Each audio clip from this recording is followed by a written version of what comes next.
there was a professor and an old sailor. Now these were the days when people would go from country to country in boats, before we had cheap aircraft to take you to place.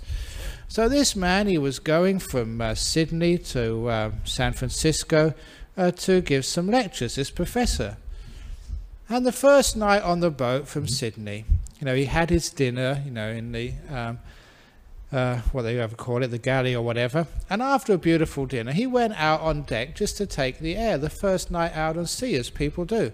And as he was walking out on deck, he saw this elderly sailor, this old man, just leaning over the railing, looking at the sea underneath.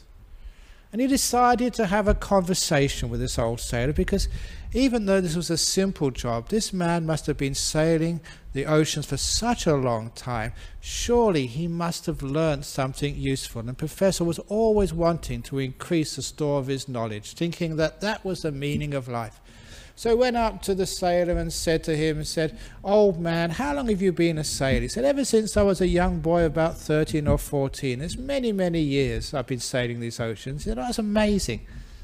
He said, "On that sea which we're sailing on, there's so much life in there. As an old sailor, you must be an expert on marine science, about all the animals which depend upon that ocean underneath us, and all the currents and the reefs underneath. Let's have a conversation about marine science." And the old sailor said, "About what?" "About marine science." "What are you talking about?" said the old sailor. "I don't know anything about marine science or the animals under the sea." "What?" said the professor. "All those years at sea, and you never bothered to pick up a book and learn about the oceans underneath you?" "No," said the sailor. "You stupid old man," said the professor. "You've wasted your life. Stupid old man." And he walked away in disgust at this old man who'd wasted his life actually on the oceans, never learning about them. Next night at sea, he had a very, very beautiful meal, and he was in a good mood. So when the professor walked on deck the second time, there was the old sailor on watch, and this time he was just looking at the stars. And that was actually one of the hobbies of the professor, astronomy. He said, fair enough, the poor old man, he may not know about marine science, but he must know about astronomy, because in those days before GPS, that's actually how you could navigate, by the stars. So he went up to the old man and said, "Look, I'm sorry what I said to you last night. You may not know about marine science, but I bet you know about astronomy, and that's my hobby. Look at that beautiful Ursa Major out there." He said, "Ursa what?" "The stars above you. You must know a lot about astronomy. That's guided your ship." He said, "I know nothing about that. The captain knows about it, not me." "What?" said the professor. "All those years at sea, looking up at the heavens above you, and you've never ever bothered to learn about astronomy? You stupid old man. What a waste of a life. You've wasted your life, you stupid old man." And the professor walked away in total disgust. Now the third night at sea, it always has 3 in Buddhism. Actually has one more, but I'll come on to that later. The third night at sea, the cook made an amazing dinner. It was just so delicious. Straight away it put the professor in a good mood. And when he went up to deck, it was one of these balmy nights over the ocean. Just a gentle, almost fragrant breeze was wafting over the ocean. And it was such a beautiful evening.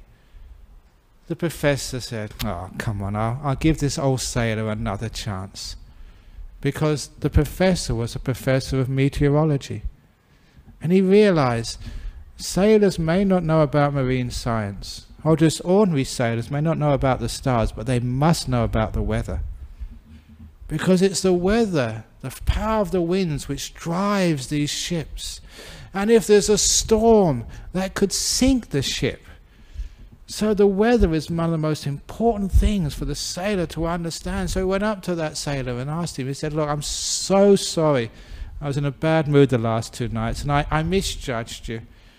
Sure, you may not know about marine science underneath you or astronomy above you, but I'm sure you must know about meteorology, about the winds, the weather which drive the ship, which could ruin the ship or give it safety.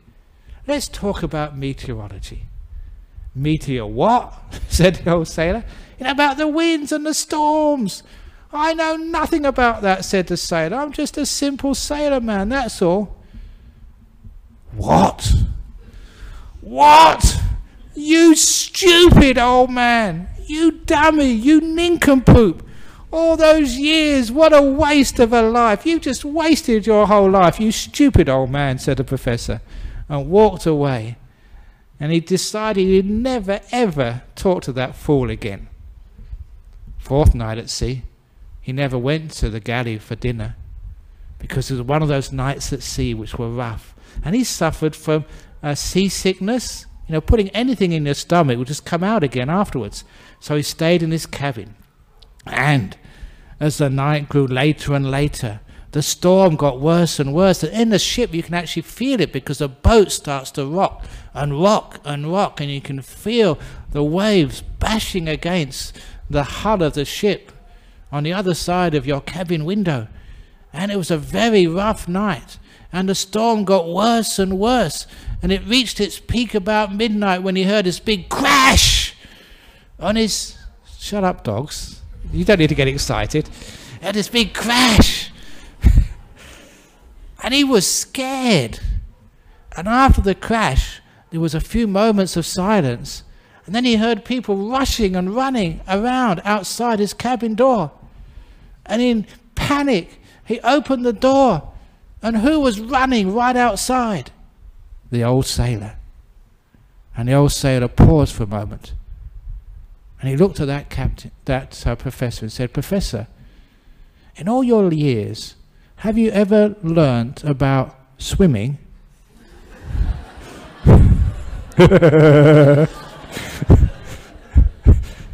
Actually, no, said the professor. What a waste of a life, the ship's sinking.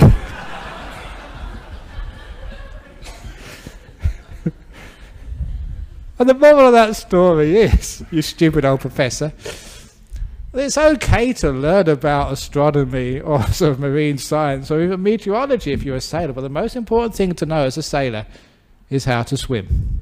And the moral of that story, the most important thing to know about life, is not about electronics, driving a car. It's actually how to swim, to keep your head above water in the uncertainties of life. Yeah, there are calm days in your life.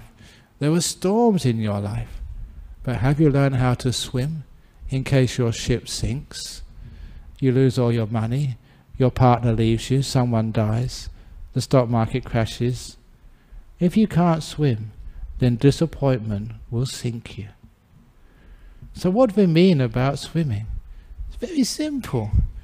Knowing how to care, to have compassion, to know what's really important in life. And then you'll never drown.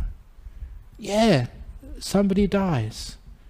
But you have this wonderful compassion to let them go. You have this wonderful care for life, not trying to get angry about life for taking someone you love away. To have this wonderful compassion for the past. You've had a wonderful time together. Oh, thank you so much. Compassion is what opens the door of your heart to the world, to reality, to life and death. And if you open the door of your heart to life and you care for it, then you will always float. You know how to swim. And of course, disappointment never happens.